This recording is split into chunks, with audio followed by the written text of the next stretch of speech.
Hello, everyone. Have you ever built a cool digital tool and then wished you could easily reuse it for different classes or topics? Well, today I'm going to show you my workflow for taking a quiz game I built in Gemini and instantly adapting it for a completely new subject, all without touching a line of code myself. So here's the Millionaire style game I vibe coded a while ago, and now all you need to do is to copy the contents, go to a new Gemini chat window, make sure that it's on 2.5 Pro, and click Canvas. Then write run code, paste the code, and wait for it to run.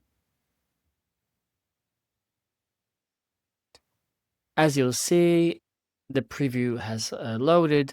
Then all you need to do is to upload any file attachment, PDF, or give it any text or prompt.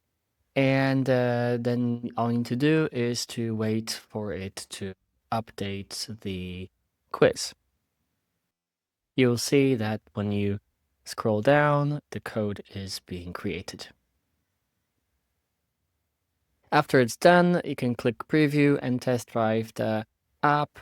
And when it's ready, you can share it. Just remember that when you share it, the code and everything, including the questions and answers, will be visible when somebody clicks on the code section and scrolls through it. And that's how you can repurpose my Millionaire style game to suit your needs. I hope you found this quick tutorial useful, and I'll see you in the next video.